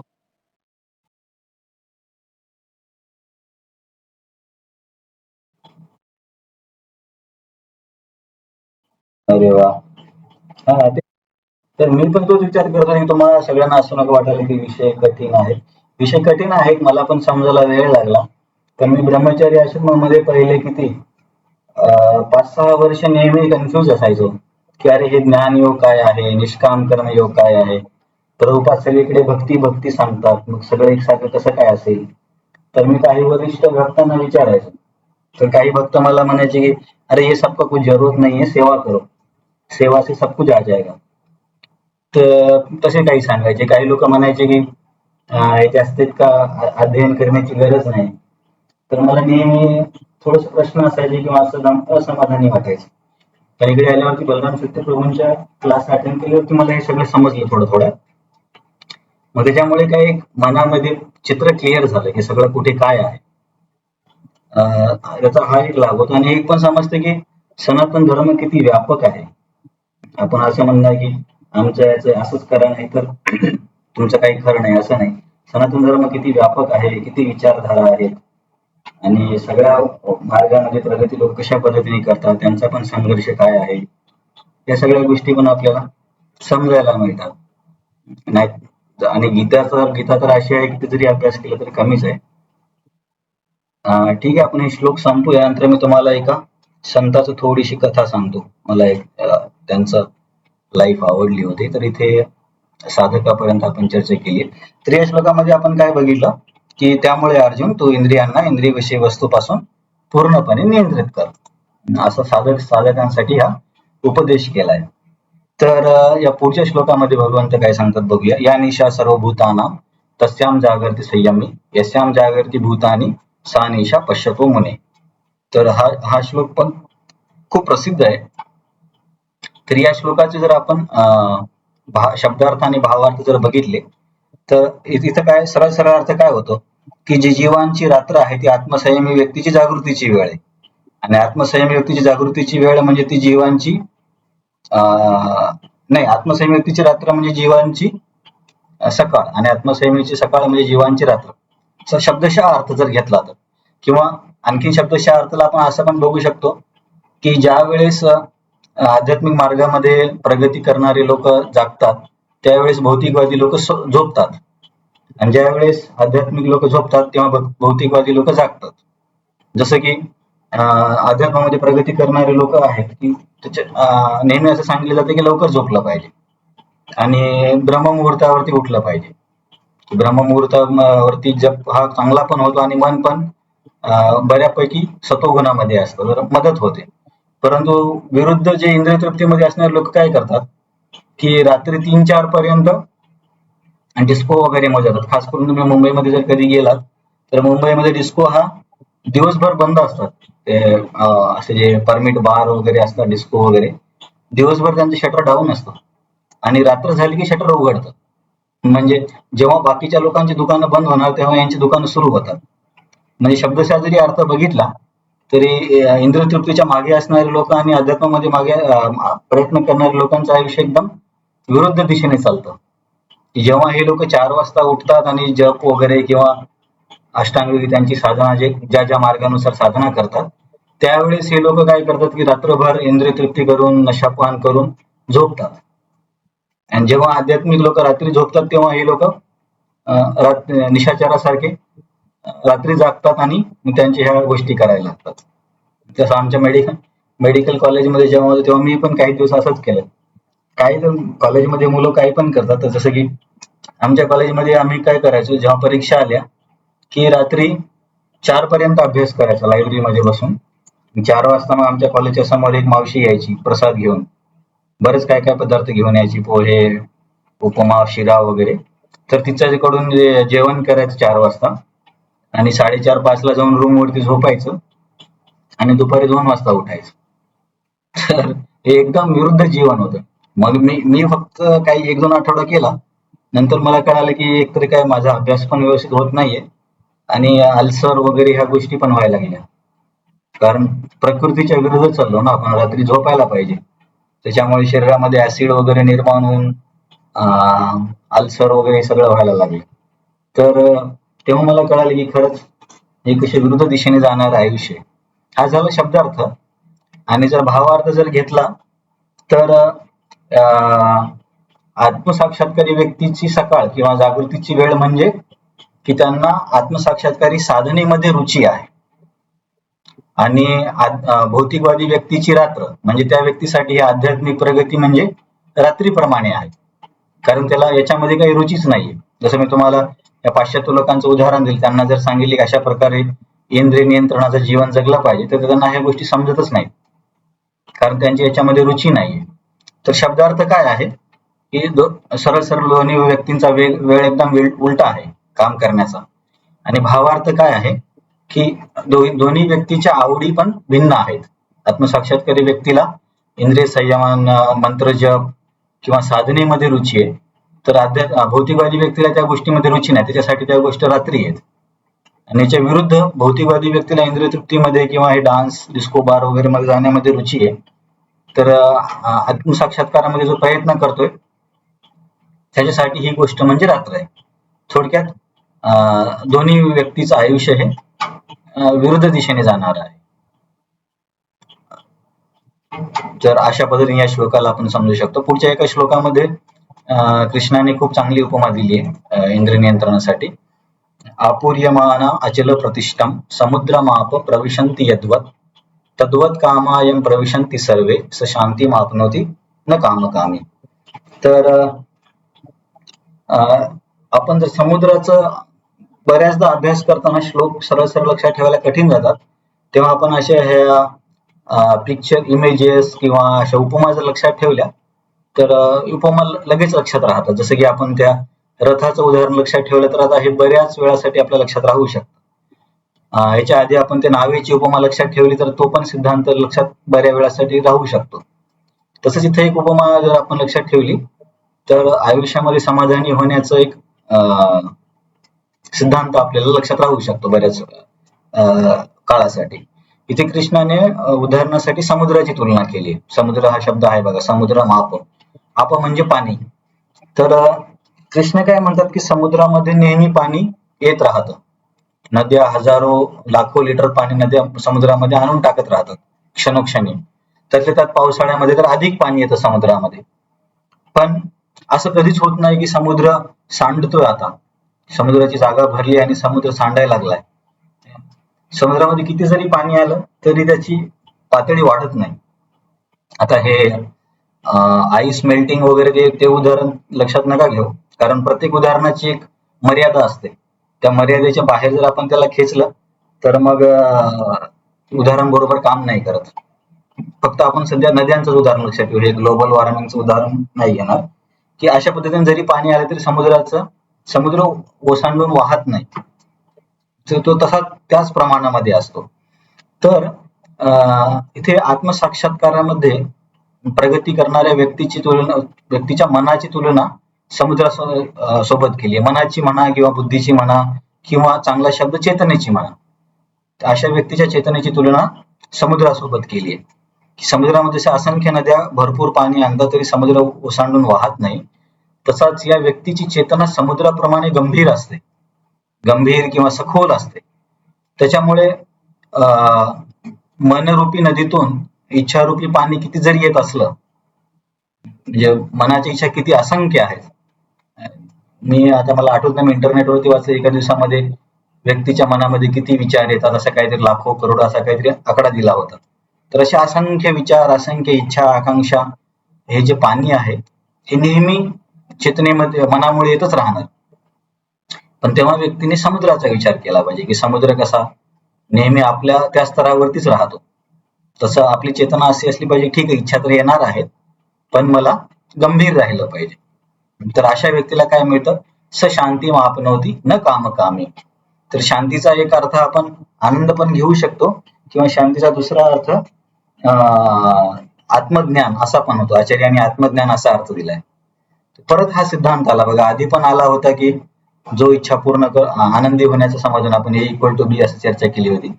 इथे पण सांगितले न कामकामी, की कामनांची पूर्तता करणाऱ्या व्यक्तीला शांती नाही मिळत, उलट त्या कामनांचं नियंत्रण करणाऱ्या व्यक्तींना शांती किंवा आनंदाची अनुभूती होते किंवा आत्मसाक्षात्कार पण होतो. ते समुद्राचं जर उदाहरण लक्षात ठेवलं तर हे आपल्याला समजेल. शांती प्राप्तीचा उपाय काय आहे, इंद्रिय भोगांच्या इच्छा येणार, आपण काल शनिवारी पण चर्चा केली, पण प्रभावित नाही झालं पाहिजे. असं समुद्र नदीच्या पाण्याने प्रभावित होत नाही. आणि ह्या इच्छा कधीपर्यंत येणार, प्राक शरीर विमोक्षणात, मृत्यूपर्यंत किंवा निष्ठेच्या स्तरावरती येईपर्यंत ह्या इच्छा आपल्याला येणारच आहेत. परंतु समुद्राचा विचार करून आपण थोडंसं चेतनेला अधिकाधिक सखोल किंवा व्यापक बनवण्याचा प्रयत्न केला पाहिजे. जेव्हा व्यक्तीला भक्तीमधून आनंदाची अनुभूती होती तेव्हा त्याला बाकीच्या विषयांकडे आनंदाची अपेक्षा राहत नाही. इच्छापूर्तीच्या मागे लागल्याने कधीच समाधान होणार, कारण की इच्छा ह्या अनंत आहेत, त्या वाढतच जाणार. काय मी काही उदाहरणं तुम्हाला सांगत नाही, कारण मला भागवत सप्ताहासाठी काही स्टोरी राहिल्या पाहिजे असा मी प्रयत्न करतोय, नाहीतर तिथं सगळं आधीच माहिती आहे असं तुम्हाला वाटायला नाही. तर कर्मी ज्ञानी योगी सर्व अशांत आहेत, प्रभुपाद तात्पर्य सांगतात.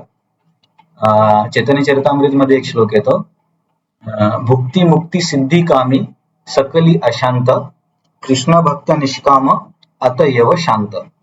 भुक्तिकामी म्हणजे आपले हे कर्मी लोक, ज्यांना भोग करण्याची इच्छा आहे.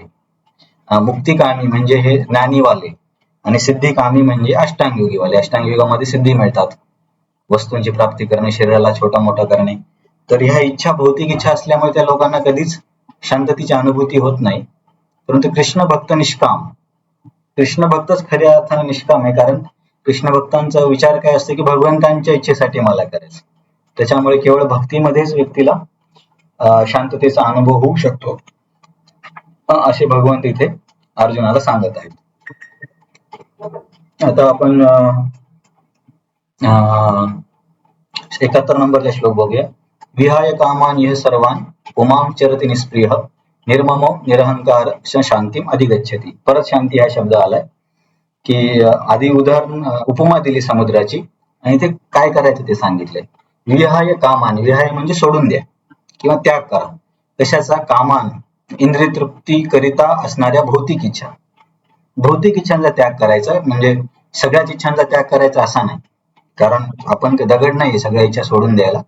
जर आपण नेहमीच्या चर्चेमध्ये असे त्याचा अर्थ घेतो की त्या इच्छांना भक्तिमय करणे.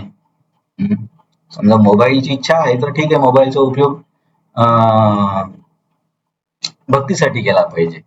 तर इथे काय सांगतात की विहाय कामान यः सर्वान, सगळ्या भौतिक इच्छांचा त्याग केला पाहिजे.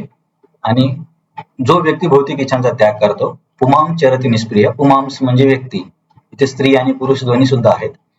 निष्प्रिय, निष्प्रिय म्हणजे इच्छारहित जेव्हा अशा पद्धतीने जीवन व्यक्ती जगतो. आणि त्यांचे आणखीन दोन गुणधर्म सांगितले. निर्ममो निरहंकार.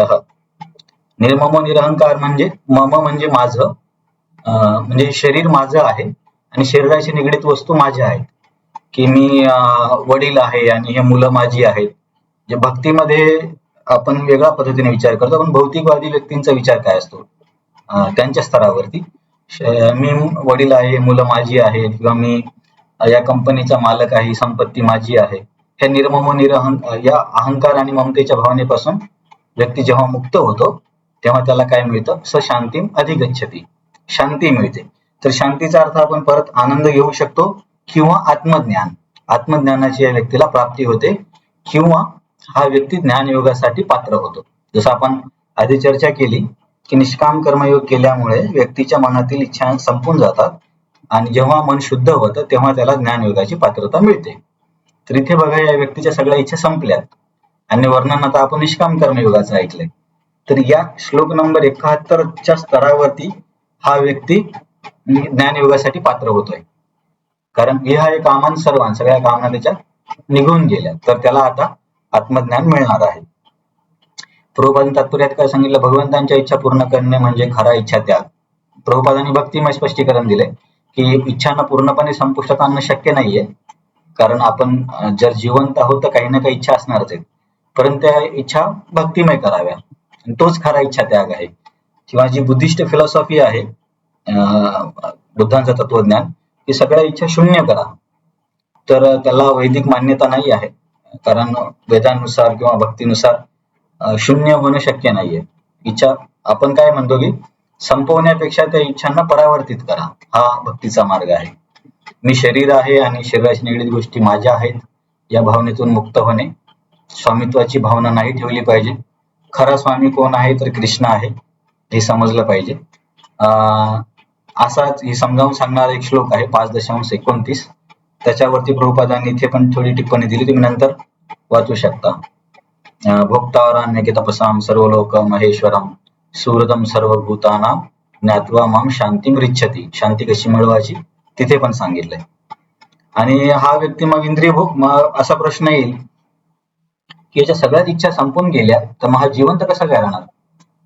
आपण संपवण्याच्या दृष्टिकोनातून जर विचार केला, भक्तिमय नाही विचार केला, तर कसा म्हणजे या ज्ञानयोगी अष्टांगयोगीसाठी सांगितलं की हा व्यक्ती किती कार्य करतो की केवळ शरीर रक्षणापर्यंतच कार्य करतो. समजा त्या व्यक्तीला पण जेवण करावं लागणार, असं नाही की त्याला जेवण नाही करायचं, परंतु केवळ शरीरासाठी जेवढं आवश्यक आहे तेवढंच कार्य तो करणार, बाकी पूर्ण त्याचा वेळेचा उपयोग तो आत्मसाक्षात्काराच्या प्रगतीसाठी करणार. मग असा झाल्यावरती मग त्याला मिळतं काय? जसं की आपण निष्काम कर्मयोगाचा लाभ जो बघितला, पदम अनामयम, ब्रह्मांचं किंवा भगवंताच्या धामाची प्राप्ती होते, त्याच अर्थाचा श्लोक इथे परत आहे. एषा ब्राह्मी स्थिती पार्थ नैनाम प्राप्य विमुह्यति सित्वासी अंतकालेपि ब्रह्मनिर्वाणम रिच्छति. ही जी ब्राह्मी स्थिती आहे अर्जुन, ब्राह्मी स्थिती म्हणजे ही ज्ञानाची स्थिती किंवा ही आत्मसाक्षात्काराची स्थिती किंवा ही स्थितप्रज्ञाची स्थिती. या स्थितीवरती जर योगी किंवा साधक आला, नैनाम प्राप्य विमुह्यति, मग इथून तो संभ्रमित होत नाही. आणि या स्थितीमध्ये समजा तो स्थित्वासी अंतकालेपि, मृत्यूच्या क्षणी जरी या स्तरावरती पोहोचला, असं नाही की आयुष्यावर समजा नाही पोहोचू शकला, परंतु शेवटी जरी इथपर्यंत पोहोचला तरी त्याला काय मिळतं? ब्रह्मनिर्वाणम रिच्छति. त्या व्यक्तीला ब्रह्मनिर्वाण मिळतं. तर ब्रह्मनिर्वाण हा शब्द का वापरला? कारण चर्चा निष्काम कर्मयोगीची आहे म्हणून. तर त्या व्यक्तीला ब्रह्मज्योतीची प्राप्ती होते. जर आपण भक्तीनुसार विचार केला तर त्या व्यक्तीला भगवंतांच्या धामाची प्राप्ती होते. तर शेवटच्या क्षणी जरी व्यक्ती इथपर्यंत पोहोचला तरी त्याला खूप लाभ आहे. कृष्ण भावनेची प्राप्ती क्षणात किंवा अनेक जन्मात. प्रभुपाद तात्पर्यामध्ये उदाहरण देतात खटवांग महाराजांचं, की एका क्षणामध्ये ही व्यक्ती भक्तीमध्ये प्रगती करू शकतो किंवा जन्म पण लागू शकतात. तर हे आपल्या निश्चयावरती अवलंबून आहे. आणि निर्वाणाचा खरा अर्थ हे भगवंतांचं धाम आहे. आणि कृष्ण भावनेची प्राप्ती म्हणजेच भगवत धामाची प्राप्ती. हा एक आणखी नवीन सिद्धांत आहे, की आपल्याला बरेचदा लोक काय म्हणतात की मृत्यूनंतर भगवंतांची किंवा वैकुंठ धामाची प्राप्ती करायची. पण भक्तीमध्ये असं पण सांगितलं जातं की जर आपण भक्ती आता करत आहोत तर आता सुद्धा आपण भगवत धामातच आहोत. कारण भगवत धाम एक ठिकाण पण आहे आणि हा एक चेतनेचा स्तर पण आहे. त्याच्यामुळे जर आपण भक्तीमध्ये आता जर व्यवस्थित असू तर आपण सध्या पण त्या आनंदाची अनुभूती करतोच. म्हणून भक्ती म्हणजेच मोक्ष स्थिती आहे. तर या पद्धतीने आपण आता हा अध्याय संपला आहे. उजळणी अभ्यास आपला खूप हळूहळू होतोय. तर इथे आपण 3 प्रश्नांची उत्तरं बघितली. पुढच्या 2 प्रश्नांची उत्तरं आपण शनिवारी पासून सुरू करूया, 3रा अध्याय. तर थांबण्याच्या आधी तुम्हाला फक्त एक तुषार्थ पथिक मधला एका भक्ताचे चरित्र थोडंसं सांगतो. राधानाथ महाराज याला गेले होते पशुपतीनाथला, नेपाळमध्ये. महादेवांचं एक मंदिर आहे पशुपतीनाथ. तर पशुपतीनाथांचं दर्शन घेऊन ते परत भारतात आले. आणि तेव्हा तर रेल्वेमध्ये खूप गर्दी असायची. तर इतकी खूप जास्त गर्दी होती तर श्वास घ्यायला पण अवघड जात होतं. म्हणून महाराज कसे तरी एका स्टेशनवर गाडी थांबली आणि बाहेर निघले, की थोडस बाहेर जाऊन हवा घेतो म्हणून. बाहेर आले आणि थोड्या वेळात गाडी चालू झाली आणि इतकी जास्त गर्दी होती की महाराजांना गाडीमध्ये ट्रेनमध्ये चढायला नाही जमलं. मग महाराज गाडी गेली. मग त्यांनी बाजूच्या संतांना, साधू लोकांना, वृंदावनात तुम्ही कधी गेले तर सगळीकडे साधूच दिसतात, तर त्यांना विचारलं की हे गाव कोणतं आहे. तर त्यांनी सांगितले की हे मथुरा आहे, कृष्णाचं जन्मस्थान आहे आणि आज जन्माष्टमी आहे. जसं की जर तुम्ही तुषार पथिक वाचला असेल तर रामभक्तांनी पण सांगितले होते की तुम्ही कृष्ण भक्त आहात आणि त्याच मार्गाकडे जाणार. तर महाराज बरोबर जन्माष्टमीच्या दिवशी मथुरेला उतरले. मग जन्माष्टमीचा कार्यक्रम केला आणि काही लोकांनी सांगितले की तुम्ही मथुरेवरून वृंदावनला जा, वृंदावन खूप चांगलं ठिकाण आहे. मग महाराज वृंदावनला गेले. तर वृंदावनमध्ये महाराज काय करायचे की दररोज रात्री यमुनेच्या किनाऱ्यावरती झोपायचे. महाराजांचा हाच क्रम होता. कुठल्याही देशात जरी गेले तरी नदीच्या किनाऱ्यावरती झोपायचे आणि सकाळी त्या नदीमध्ये स्नान करून त्यांचं चिंतन किंवा जे काही आध्यात्मिक त्या मार्गाकडून शिकले, जसे इस्लाम, ख्रिश्चॅनिटी, ज्युडिझम किंवा काय म्हणतात त्याला मेडिटेशन वगैरे करायचे. तर असं मेडिटेशन वगैरे बरेच दिवस जेव्हा महाराज वृंदावनामध्ये होते, थंडीचा टाइम होता. तर आता पण वृंदावनामध्ये खूप कडाक्याची थंडी असते, म्हणजे थंडीच्या दिवसात. तेव्हा महाराज सकाळी सकाळी उठून यमुनेमध्ये स्नान करायचे आणि सगळ्या मंदिरामध्ये जाऊन मंगल आरती करायचे एका एका क्रमाने. तर एका व्यक्तीने सांगितले की तुम्हाला एका संतांसोबत मी भेटवतो. तर महाराज बोलले ठीक आहे. तर ती व्यक्ती मग महाराजांना घेऊन गेले. तर एका बोळीमध्ये जातात ते, 2 घरांच्या मधल्या जागामध्ये. त्या बोळीमध्ये थोडस कपाटासारखं छोटस घर असतं घराच्या अंगणामध्ये. तर तिथे एक व्यक्ती 80 वर्षाची असते. तर त्या व्यक्तीसोबत महाराजांना हे साधू भेटवतात. तर त्यांचं नाव असतं घनश्याम बाबा. तर घनश्याम बाबा सोबत महाराज भेटतात. तर मग महाराज त्या घनश्याम बाबांना नेहमी नेहमी भेटायला लागतात. तर त्या घनश्याम बाबांचं चरित्र बघा कसं होतं. तर घनश्याम बाबा खूप श्रीमंत परिवारातून होते आणि त्यांना महाराजांनी पुस्तकात लिहिले की त्यांना इंग्लिश पण खूप छान यायची. म्हणजे विचार करा 1970च्या काळामध्ये त्यांना चांगली इंग्लिश यायची म्हणजे बऱ्यापैकी चांगले श्रीमंत घरातून असतील. तर एकदा काय होते, त्यांचा परिवार वृंदावनला येतो घनश्याम बाबांचा.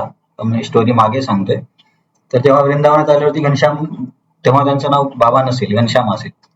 तर त्यांना मनामधूनच इच्छा येते की मला इथेच राहायचंय वृंदावनात. तर मग त्याचे घरचे म्हणतात की चला आता घरी जायचंय. तर ते म्हणतात की नाही, मला थोडी इथं राहायचंय, मी नाही येणार. मग घरचे निघून जातात आणि म्हणतात ठीक आहे की काही दिवसांनी हा परत येईल. पण बरेच दिवस होतात तरी हे घनश्याम बाबा घरी जात नाही. मग घरचे लोक, काही भाऊ वगैरे त्यांच्याकडे येतात आणि म्हणतात आम्ही प्रॉपर्टी आता वाटून घेतोय, तू जर आला तर तुला काही मिळेल आणि नाही आला तर तुला काहीच नाही मिळणार.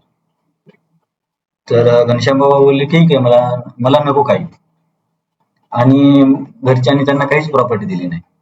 इतक्या श्रीमंत घरातून होते, आता वृंदावनामध्येच राहायला लागले. श्रीमंत घरातून एकदम डायरेक्ट रस्त्यावर. आणि वृंदावन असं आहे, मी पण बरसाणा जे राजाराणीचं गाव तिथे 1 महिना राहिलो होतो. खरंच त्या ठिकाणाचा प्रभाव वेगळाच आहे. तिथे बऱ्याच गोष्टीची अनुभूती व्यक्तीला होते. तर वृंदावनामध्ये जेव्हा घनश्याम बाबा राहू लागले तर असेच राजाराणीचं चिंतन किंवा भगवंतांचं नाम जप करायचे. तर एका दिवशी एका ठिकाणी बसले होते. तर त्यांच्या साधना काय होती की जमिनीवरती नाव लिहायचं, राधा किंवा कृष्ण, आणि त्या नावाची पूजा वगैरे करायची. आणि हे शास्त्र मान्य आहे, अशा पद्धतीने नाव करून त्याची उपासना पण केली जाते, कारण नाव आणि भगवंतांमध्ये काही भेद नाही. तर घनश्याम बाबा असे नदीच्या रेतीमध्ये नाव लिहून उपासना पूजा वगैरे करायची आणि संध्याकाळी त्या नावाला मिटवायचे, जेणेकरून कोणी पाय वगैरे देऊ नये. तर एक दिवस असंच नाव लिहित असताना त्यांना असं वाटतं की खाली काहीतरी आहे. म्हणजे थोडीशी माती बाजूला करतात, तर तिथे त्यांना एकदम भगवंतांची मूर्ती मिळते. तर मग तिथे खोद करून घनश्याम बाबा राधा कृष्णाची मूर्ती त्यांना तिथे मिळते. तर त्यांचं नाव आहे मला वाटतं राधा वल्लभ, राधा नाही, गोपीजन वल्लभ. गोपीजन वल्लभ असं त्यांचं विग्रहांचं नाव होतं.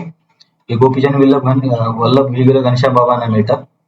तर बरेच दिवस घनश्याम बाबांनी अशा उड्यामध्येच त्या विग्रहांची सेवा केली. आणि घरामधून तर बाहेर आले, स्वतःजवळ पैसा पण नाही. तर लोकांनी बघितलं की हा प्रामाणिक संत आहे. तर त्यांची प्रामाणिकता बघून एका कुटुंबाने सांगितले की ठीक आहे, आमच्या घराच्या समोर जी बोळ आहे त्या बोळीमध्ये तुम्हाला थोडीशी राहायला आम्ही जागा देतो, तुम्ही भगवंतांना तिथे घेऊन असं रस्त्यावर हे नका करू. मग घनश्याम बाबा तिकडे जातात, एका कपाटामध्ये ते 2 विग्रह ठेवतात आणि सकाळी भगवंतांना उठवणं, त्यांना भोग लावणं, त्यांची आंघोळ घालणं, संध्याकाळी त्यांना झोपू घालणं. 80 वर्षाचे होते ते. आणि महाराज पुस्तकात येतात की विग्रह खूप जड होते. तर घनश्याम बाबा अशा पद्धतीने त्या गोपीजन वल्लभ विग्रहांची सेवा करायची. तर मग महाराज त्यांना नेहमी भेटत होते. तर एक दिवस दुपारी गेल्यावरती घनश्याम बाबा बोलले की अरे थोडासा प्रसाद घ्या माझ्याकडून. तर महाराज म्हटले ठीक आहे. तर ब्रजरोटी घनश्याम बाबांनी महाराजांना दिली. ब्रजरोटी थोडीशी जाडसर असते, रोटीच असते पण जाड असते. ब्रजरोटी आणि गुळ बराच तिकडे प्रसिद्ध आहे. तर महाराज खातात. असं दुसऱ्या दिवशी पण होतं, तिसऱ्या दिवशी पण होतं. मग एक दिवस त्यांना एक साधू भेटतात महाराजांना. मग साधू महाराजांना म्हणतात की तुम्हाला माहिती आहे का, तुमच्या वागण्यामुळं तो घनश्याम मागच्या 3 दिवसापासून उपाशी आहे. महाराज बोलले मला काय झालं, म्हणजे मला काही माहिती नाही. तर त्या व्यक्तीने सांगितले की हा घनश्याम स्वतः, याच्याकडे तर काही संपत्ती नाहीये, तर आजूबाजूचे 3 कुटुंब मिळून दररोज त्याच्या नावची 1 रोटी बनवतात आणि त्याला दिवसाला एक एक रोटी मिळून 3 घरातून 3 रोटी मिळतात आणि तो कुठे मागायला पण जात नाही आणि त्या 3च रोटी तो खातो दररोज. पण तुम्ही मागच्या 3 दिवसापासून त्यांची रोटी खाताय, त्याच्यामुळे ते उपाशी आहे. तर महाराजांना खूप वाईट वाटतं. मग महाराज दुसऱ्या दिवशी घनश्याम बाबाकडे जातात दुपारी 12 वाजता. तर नेहमीप्रमाणे परत चौथ्या दिवशी पण घनश्याम बाबा म्हणतात की तुम्ही प्रसाद घ्या, आणि त्यांना इंग्लिश पण चांगली यायची. प्रसाद घ्या. तर महाराज म्हटले तुम्ही 3 दिवसापासून उपाशी आहात आणि तुम्ही तरी पण मला हा प्रसाद देताय. तर घनश्याम बाबा म्हणतात, मी तर एक म्हातारा व्यक्ती आहे, मी राधाराणीचा सेवक आहे, तुम्ही तरुण आहात, तर तुम्हाला या सगळ्या गोष्टीची गरज आहे, कृपया करून प्रसाद घ्या. तर एकदम महाराजांना आग्रह करायला लागले ते घनश्याम बाबा 3 दिवसापासून उपाशी. आणि सगळ्यांना माहित होते की हा व्यक्ती किती प्रामाणिक आहे, विग्रहांना सोडून कुठेच नाही जायचे. तरी सुद्धा महाराजांना जबरदस्ती ती ब्रजवटी द्यायला लागली. शेवटी महाराज बोलले, जर तुम्ही मला असं जबरदस्ती प्रसाद दिला तर मी तुम्हाला परत इथे भेटायला येणार नाही. त्याच्यानंतर मग घनश्याम बाबा थांबले आणि नंतर महाराजांनी कधीच त्यांच्याकडे दुपारी गेले नाही, कारण महाराजांना माहिती की ते आग्रह करणारच आहे. तर मग एके दिवशी काय झालं की घनश्याम बाबा 80 वर्षाचे म्हातारे होते, नदीतून, यमुना नदीतून पाणी उचलून त्यांच्या विग्रहासाठी आंघोळ घालण्यासाठी पाणी घेऊन जायचे. तेव्हा यमुना खूप स्वच्छ पण होती. आणि आता पण ते अंतर, तेव्हा तर ते मंदिराचं ठिकाण वेगळं होतं, तरी जवळपास 200-300 मीटर तरी अंतर असेल. आणि इतके म्हातारे होते की बकेट पाण्याने भरायची, 2 पावले चालायचं, खाली ठेवायचं, परत 2 पावले चालायचे, खाली ठेवायचं, असं करत करत जवळ एवढ्या अंतरासाठी 1 तास लागायचा त्यांना बकेटभर पाणी आणायला. तर महाराजांनी एक दिवस बघितलं की हे असं करतायत. तर महाराज म्हणले, घनश्याम बाबा मला बकेट उचलू द्या, मी तुम्हाला घेऊन जातो, माझ्यासाठी हे 2 मिनिटाचं काम आहे, तुम्हाला जिथे तास जातोय. तर घनश्याम बाबा म्हणले, नाही नाही, नो नीड, नो नीड, असा शब्द महाराज वापरतात इंग्लिशमध्ये, काही गरज नाही, काही गरज नाही. महाराज म्हणजे नाही नाही, मला सेवा करू द्या. तर असं खूपच खूपच विनवणी केल्यावरती शेवटी घनश्याम बाबा बोलले की रडायला लागले किंवा थोडेसे व्याकुळ झाले. आणि घनश्याम बाबा बोलले की माझ्या आयुष्यामध्ये केवळ केवळ एवढीच सेवा आहे मला, भगवंतांचं आहे आंघोळ घालण्याची, आणि ती पण सेवा जर माझ्यापासून कोणी घेतली तर मग माझ्या आयुष्याचा उपयोग काय. आणि एकदम कावीळ असं एकदम रडण्यासारखे झाल्यामुळे महाराजांनी मग त्यांना जास्त आग्रह केला नाही. तर 80 वर्षाची व्यक्ती, पाणी उचलता येत नाही, तरी पण म्हणजे बघा सेवेला किती आसक्ती आहे, असं बऱ्याच संतांच्या आयुष्यामध्ये बघायला मिळतं.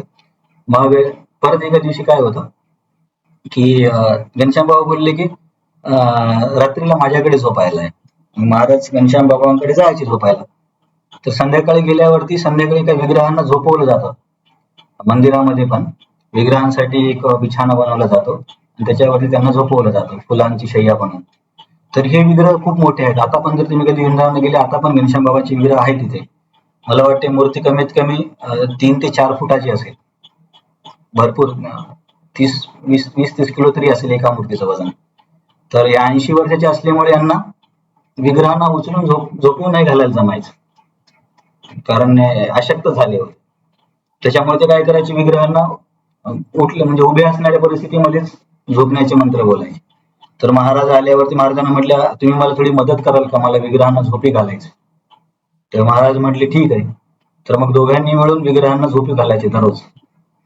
तर मग तिथे झोपत असताना काय व्हायचं की दोघं झोपायला लागले आणि रात्री झोपल्यावरती महाराजांना कळालं की थंडीचा टाइम होता, की माझ्या अंगावरती काहीतरी गरम गरम आहे म्हणून. आणि महाराजांची झोप उठते आणि बाजूला बघतात तर घनश्याम बाबांनी काय केलं की आपल्या जवळची एकच जे चादर आहे ते महाराजांच्या अंगावर टाकले. आणि एकदम महाराज पुस्तकामध्ये पण लिहितात की झाडाच्या पानासारखे घनश्याम बाबा कुडकुडायला लागले, कारण वृंदावनाची थंडी म्हणजे 4 डिग्री 5 डिग्री तापमान असतं, एकदम कुडकुड. आणि म्हातारा व्यक्ती 80 वर्षाचा. मग महाराजांनी त्यांना उठवलं, म्हटले तुम्ही असं का करता, तुम्ही घ्या तुमच्या अंगावरती, मी तरुण आहे, मला एवढा त्रास नाही होणार. तर घनश्याम बाबा बोलले, नाही नाही, मी तर म्हातारा आहे, मला याची काही गरज नाही, तुम्ही भगवंतांचे पाहुणे आहात, तुम्ही घ्या तुम्ही घ्या. महाराज म्हटले, तुम्ही जर असं केलं तर मी इथून जाईल आता. मग म्हटले ठीक आहे ठीक आहे, चालेल चालेल. तर घनश्याम बाबांनी स्वतःच्या अंगावरती ती चादर घेतला आणि झोपले. परत थोड्या वेळाने 2-3 तासांनी महाराजांना वाटले की अंगावरती काहीतरी गरम आहे. महाराजांनी डोळे उघडले तर बघतात की त्यांच्या अंगावरती चादर आहे आणि घनश्याम बाबा परत कुडकुडतात थंडीमध्ये. तर महाराज पुस्तकामध्ये लिहितात की असं रात्रीमध्ये बऱ्याच वेळेस झालं. तर शेवटी मग महाराजांनी काय केलं की महाराजांना माहिती होतं जर आपण यांच्याकडे गेलो तर या व्यक्तीचा सेवाभाव एवढा मोठा आहे की ही व्यक्ती नेहमी असंच करणार. त्याच्यामुळे महाराजांनी त्यांच्याकडे झोपायला जायचं सोडून दिलं आणि त्यांना सांगितलं की तुम्ही जर असं केलं तर मी परत येणार नाही. तर अशी एक हे महान संतांचे चरित्र आहे. त्यांची विग्रह आताही वृंदावन मध्ये आहेत, राधा गोपीचंद वल्लभ. आणि त्यांच्या विग्रहाच्या नावावरून महाराजांनी राधा गोपीनाथ मंदिरामध्ये जे उत्सव मूर्ती आहेत त्यांचं नाव राधा गोपीचंद वल्लभ ठेवलंय त्यांच्या आठवणीमध्ये. तर ते स्थितप्रज्ञ किंवा असे जे उदाहरण आताही आहेत, त्याच्यासाठी मी तुम्हाला एक घनश्याम बाबांची छोटीशी स्टोरी सांगितली. कोणाचे काही प्रश्न आहे आज?